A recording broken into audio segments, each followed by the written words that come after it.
Good afternoon.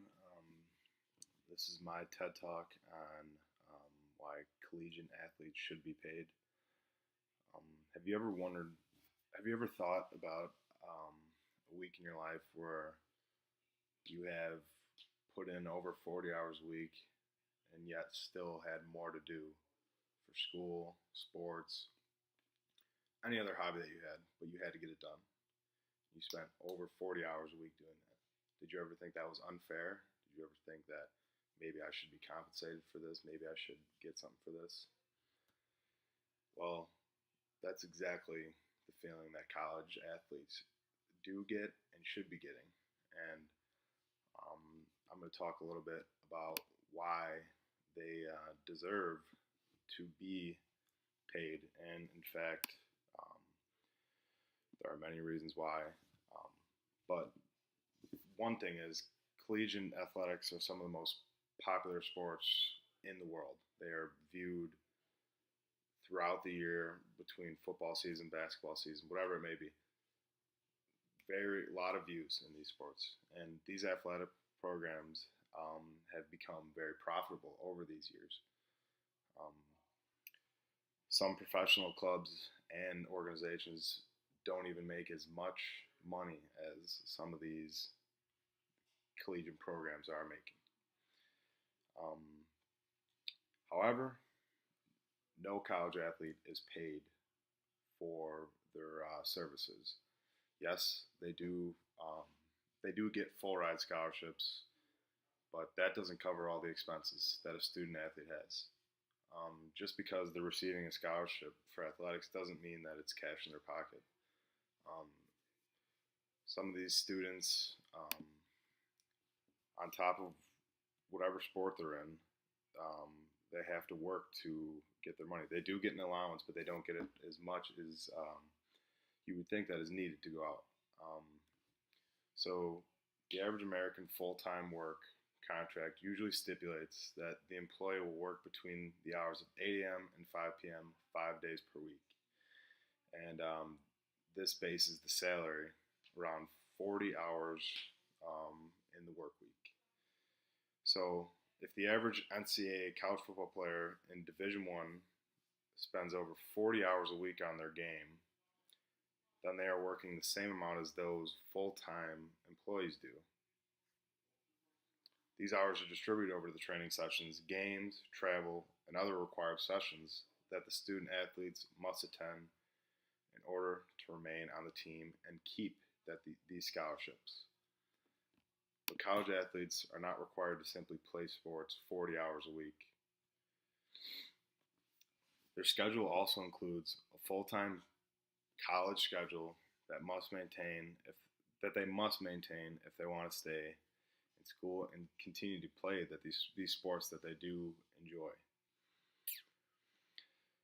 Also, if a student has 10 hours of class each week and puts in the recommended 4 hours of study for each hour of class, then that athlete spends 50 hours a week each studying and attending mandatory classes and study halls. So, let's go back. This means that the college athlete has to work 90 hours per week just to remain in school and to remain that scholarship. Now think about that for a second. 90 hours per week that they're putting into their life. Yes, some might say that they're playing a game or doing something that they love, but they're putting in the time to earn that scholarship. 90 hours a week. This is a full-time job, and it's not only on Monday through Friday either. The weekends are also a part of the job. Next, the money earned from college athletics is not automatically reinvested in the education and research. If it were the case that success of a school sports team directly affected the amount of education and research fundings that the school would receive, it would be more difficult to argue that players should receive a cut.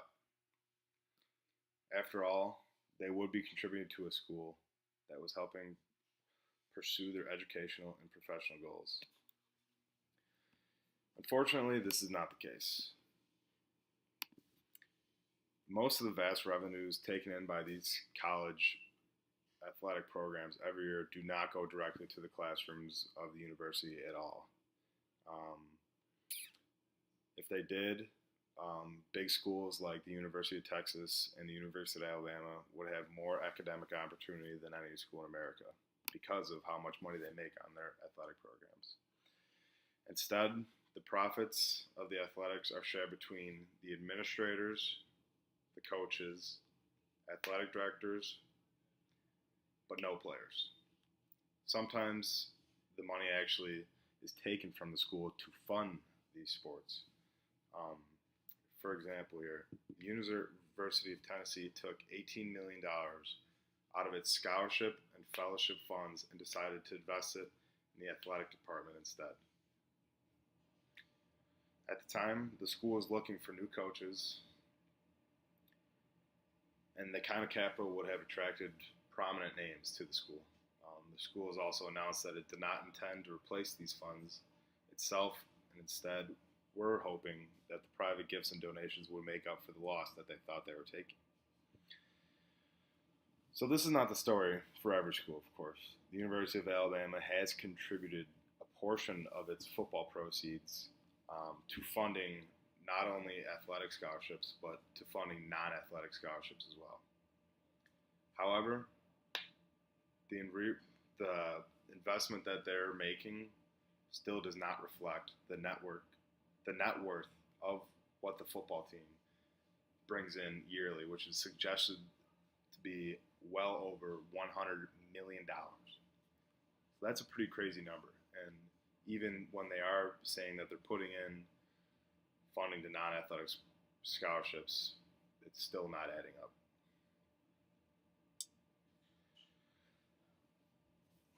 Another point to touch on here is college recruits are sometimes what brings money to a university.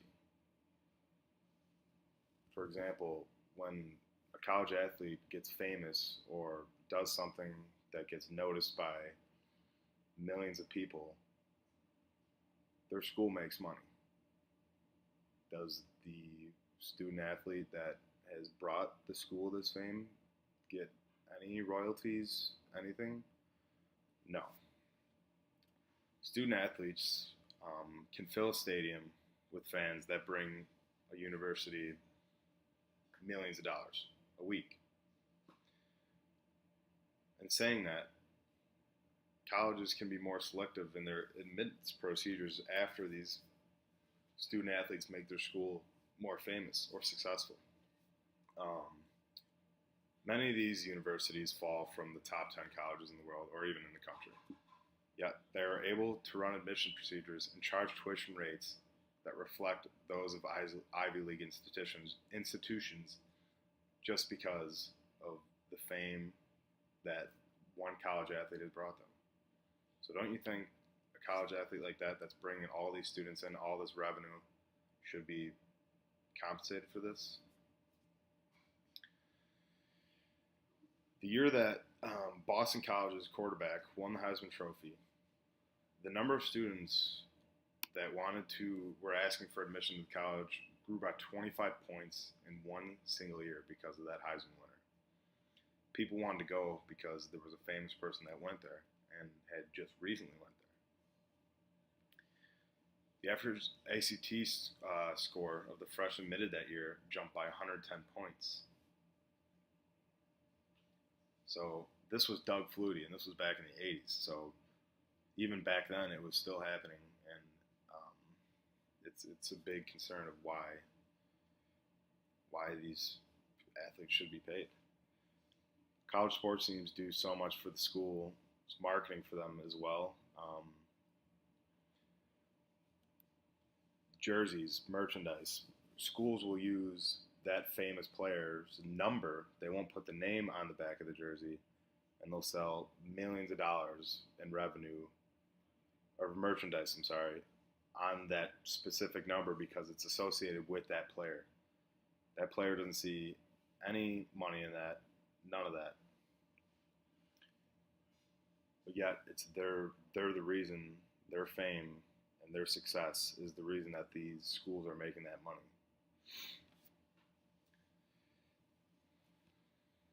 Next, the university.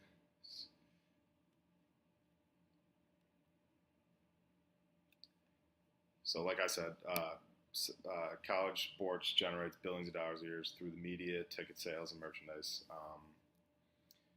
There's so many rules in the NCAA, and these rules seem to be broken almost every year, year in and year out. There's something that people are sliding money under the table.